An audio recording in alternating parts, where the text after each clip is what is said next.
ازيكم عاملين ايه؟ يا رب تكونوا بخير وفي اتم صحة وفي احسن حال يا احلى واجمل متابعين في الدنيا. النهارده ان شاء الله كده فيديو جديد، ان شاء الله الفيديو يعجبكم. عايزاكم كده لو عجبكم الفيديو ما تستخسروش في اللايك وكومنت كده قمر منكم ليا، وتشجعوني كده عشان نكبر ونبقى عيلة كبيرة جدا جدا. ايه عايزة زبادي؟ عينيا حاضر. ونكبر كده ونبقى عيلة كبيرة كده وحلوة أوي أوي أوي. النهارده بقى إن شاء الله إيه؟ مش حاضر، هجيب لك لبانة. نسمي بقى الله كده ونصلي على الرسول. زي ما انتم شايفين المية كانت قطع عندي والمطبخ كان يضرب يقلب، فخلصت المواعين وخلصت منها وقلت بقى أعمل البوتاجاز على روقان عشان عيب كده يا لولي. قلت بقى كده بصراحة أقوم بعمل البوتاجاز عشان كده بقى له بتاع 3 أيام أو 4 أيام ما اتغسلش ولا حتى حطيت فيه الفوطة. حط ايه أمسكها حاضر يروح قلبي.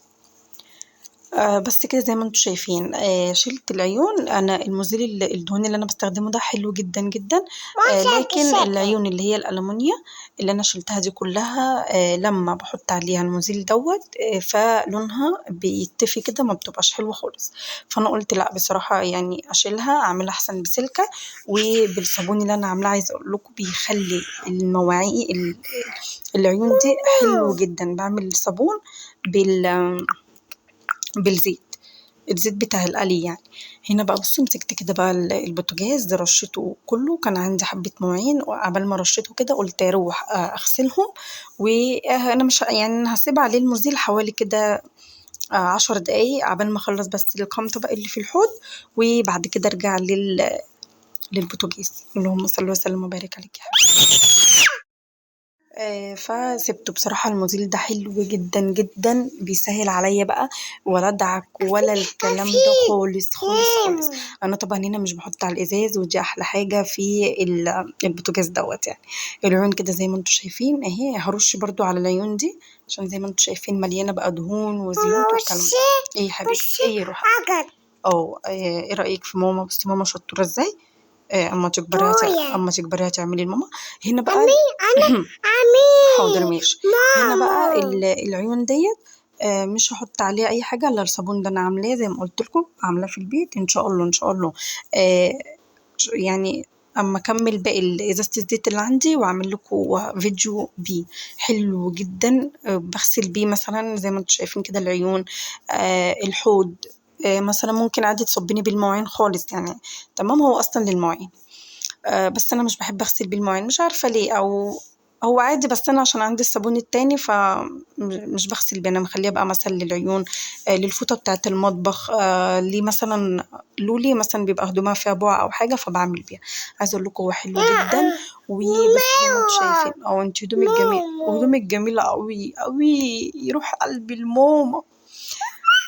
بس كده زي ما انتم شايفين بصوا من غير دهون من غير مزيل ولا اي حاجه. ده بيخليه حلو جدا. عيب لما تصوتي على فكرة.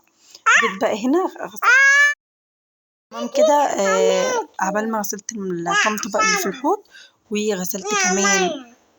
مش عارفة اتكلم من لولي، سامحوني يا جماعة والله سامحوني، انا اسفة لكم. ف عبال ما لا عيب لما تصوتي، عيب الصوت من غير سبب قلة ادب. طب والله عيب. طب انا هندهلك بابا. تمام كده زي ما انتم شايفين عبال ما غسلت العيون وغسلت الحوامل بتاعة البوتاجاز رجعت بقى للبوتاجاز. بصوا انا مش بدعك، هو كان زي بصوا معفن في ثانية كده. بصوا انا مش بدعك يعني، انا حاجات كده بسيطة لو مثلا في حاجة كده لازم ألمع العيون. أنا بدعك بس عشان ألمع العيون، لكن الصراحة هي الدهون أصلا طلعت. بصي ماما بتغسل ازاي، تعرفي تغسلي زيي؟ طب حاضر هقوم دلوقتي اديك الاسبونشة ديت وتغسلي لي البوتاجاز. مش هتعملي؟ طب خلاص. بس كده عايزه اقول لكم بقى ايه، ارتحت راحه نفسية وجسديه وكل حاجه لما غسلت بصراحه البوتاجاز وخليت المطبخ بيلمع من كله بقى، من ما فيش مواعين. المطبخ قولوا لهم اعملوا لماما لايك، اعملوا لماما لايك. ماما اسم الله على قلب الماما. تمام. فزي ما قلت لكم كده ما خدش معايا بصوا زي ما ثواني، وكان بصوا بيلمع بيلمع بجد. الموديل ده حلو جدا ان شاء الله. هو خلاص خلص يعني، خلص ان انا بصوا بنحته كده. فلما انزل ان شاء الله هجيب لي ازازتين كده اخليهم عندي، عشان انا بحبه 5 بحبه. بس كده لو وصلت لغاية هنا شايفاكم يا اللي ما عملتوليش لايك، اعملي لي بقى لايك عشان اللايك بيرفع الفيديو معايا. بس كده، وعايزاكم كده اطلب منكم طلب، تصلوا على النبي كده و كده. في حد يضرب ماما؟ نصلي على النبي يا جماعة. اللهم صل وسلم وبارك عليك حبيبتي. والنبي اسمعوا كلام لولي بتقول لكم لايك لماما، لايك لماما، قلب الماما. عايزه اقول لكم لولي بقى عشان ايه لتته جدا، وزي ما انا بتكلم انت جميله يا رحمه. سما هنقوم نبص على سما دلوقتي وهي رايحه المدرسه. اسكتي بقى عشان ماما تسجل الفيديو. عايزه تروحي المدرسه؟ والله يا لولي ساعه المدرسه هتقعدي تعيطي وانا بصحيكي. تمام كده. بصوا خليته بقى بيلمع. يا عايزه اقول لكم كل شويه يخش يخرج على لولي. بس عايزه تروحي المدرسه؟ عيني يروح قلبي، عيني يروح قلبي. انت وتيه عايزه تروح المدرسه هي وبنت خالتها قدها، فعايزين يروحوا مع بعض المدرسه. عيني يا ماما عيني. فزي ما انتم شايفين كده عايزه اقول لكم حاضر عيني. فبعد ما خلصت البوتاجاز عايزه بقول لكم كنت ملمعه الشفاط، ملمعه الرخامات ومولعه الشفاط. بابا يجيب لك شنطه؟ حاضر يا روحي. اما يصحى قولوا له بابا انا عايزه شنطه. عيني لك يا روحي. تمام كده. فكنت ورشه بقى معطر، وعايزه اقول لكم كنت مولعه بخور، وكانت الدنيا كده رايقه وهاديه وحب وامان وراحه وكل حاجه. كنت داخله خارجه بقى اتفرج على ايه، على المطبخ، ومسكت برضو السجاده بتاعه المطبخ كنستها كلها بقى بالمكنسه وخليته زي الفل. انا هوريكي دلوقتي انا فين. خلاص كده حطيت العيون، وبعد ما بحط العيون لازم بصراحه ماشي لازم بصراحه اولع البوتاجاز علشان العيون تنشف، علشان ما تصديش او حاجه، فلازم اولع البوتاجاز. بس كده. فانا متعوده بصراحه ان انا بعد ما اغسل البوتاجاز زي ما انتم شايفين كده اولع بقى العيون، يعني يعني دقيقه وانا واقفه، يعني مش بس بقى واخرج الكلام ده، دقيقه بس عبال ما العيون تتشمع بيبقى خلاص كده البوتاجاز كده بقى ايه، ان انا داخله خارجه اتفرج عليه. وده كده كان الروتين بتاع النهارده في البوتاجاز. عرفتكم بغسل البوتاجاز ازاي. وعايزه اقول لكم مزيل الدهون، اي مزيل دهون لازم تسيبوه على البوتاجاز حوالي ربع ساعه. يعني لو البوتاجاز متسخ أو يعني مش نجيف قوي فلازم تسيبيه مثلا نص ساعه. انا كان زي ما انتم شايفين البوتاجاز انا ايدي فيه على طول، بس عشان كانت الميه قطعه فحطيت كده حوالي 10 دقايق قبل بس ما غسلت الطبقين، وكان زي الفل. هنا بقى كان عندي غسيل والميه كانت قطعه زي ما انتم عارفين، فقلت بقى اغسل الغسيل بقى، وقمت كده على الشقه هديتها ولعت كده على الغساله وظبطت التايمر بتاعها، وهي هسيبها بقى تشتغل كده.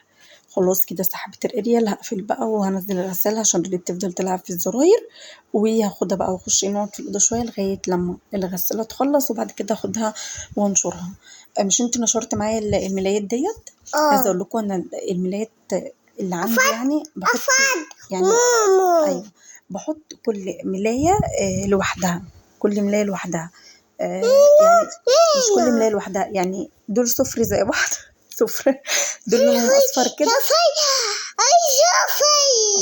دول لونهم اصفر كده فبحطهم مع بعض الغوايم مع بعض. عايزه اقول لكم اول ما اتجوزت حطيت الطقومه دي، هي الطقومه اللي انا لسه غسلها ديت، حطيتها رغم هي قطن صوفي، يعني مش بلاستر. كنت كمان كده لولي كنت كمان جايباهم غاليين، حطيتهم كده زي ما انتوا حطيتهم، وحطيت معاهم كام غير لولي كانت لسه صغيره، كنت لسه متجوزه يعني، او كنت انا اصلا كنت متجوزه في الشتاء، ما كنتش غسلتهم، فكنت ولدت لولي يعني على الصيف بقى. فحطيت بقى هدوم لولي معاها مع الطقم دوت. كنت جايبه لها طبعا هدومها كانت كلها جديده. أول ما حطيتها معاها كلها باتت، والفوط بتاعتي وكده حطيت كذا حاجة معاها، فلقيتها بصراحة باتت. فبعد كده بقيت أحط الفومة دي لوحدها، وشفت بقى مثلا الطقم لو في حاجة بتبعت أو أي حاجة فكنت بحطها لوحدها. دخلت هنا بقى، عايزة أقول لكم هنا كانت الساعة 7، وكان كان جو حلو، لأن بقى إيه سمع صوت عصافير والأطفال كلها جنبي عند البيت عندي في مدارس كتير حواليا يعني قدامي، يعني شايفين العمارة الخضراء قدامها في مدرسة، وورا عمارتي في 3 4 مدارس، فكان الشارع بقى بيبقى زحمة أطفال. فبحب بصراحة في الوقت ده أدخل، أنا كده كده ببقى سهرانة، فبحب في الوقت ده أخش بقى أتفرج على الأطفال وهم رايحين المدرسة، ولولي تبص عليهم وتفضل تعيط تقول لي ماما أنا عايزة أروح المدرسة، أنا عايزة شنطة. أقول لها حاضر يا لولي يا عيني أوديك، أو هتخلي بابا يجيب لها شنطة. تخلي بابا يجيب لك شنطة. مين هيوديك المدرسة، ماما ولا بابا؟ مين؟ هتروح لوحدك؟ انت بس ماشي. فتفضل بقى تقول لي ماما انا عايزه اروح معاهم المدرسه. ايه، ولاد خالتها بقى بيجوا يندوا عليها الصبح كده، بنفضل بقى واقفين مستنينهم يجوا يندوا علينا. قبل ما الباص يجي ياخدهم بدقيقتين كده بينزلوا بقى، نفضل بقى نتودع انا من فوق، باي يا توته، باي يا لولي، باي يا سماسيم، ونفضل بقى ايه الدقيقتين دول في حب وغرام، ورغم بنبقى مع بعض قبلها ب5 6 ساعات، وهي بقى تفضل تعيط ان هي عايزه تروح معاهم. بس كده ده كان بيبقى يوم الصبح. عايزه اقول لكم لولي مهيبره مش عارفه ليه، هي عايزه تنام، فالدلع ده كله دلع النوم. فبنفضل بقى باصين عليهم، وتفضل تعيط انا عايزه اروح معاهم والكلام ده. بس كده بقى، ده كان الفيديو بتاع النهارده. لو عجبكم الفيديو، ايه يا لولي ايه سرعتيني، لو عجبكم الفيديو ما تستغفروش في اللايك، وتكتبوا لي كومنت قمر كده زيكم. سيبكم في حفظ الله وفي رعاية الله، يا احلى واجمل اخوات في الدنيا. ان شاء الله كده انتظروني في فيديو جديد ان شاء الله. سيبكم في رعاية الله وفي حفظ الله. لولي موتروني، اسفه لكم بجد. السلام عليكم.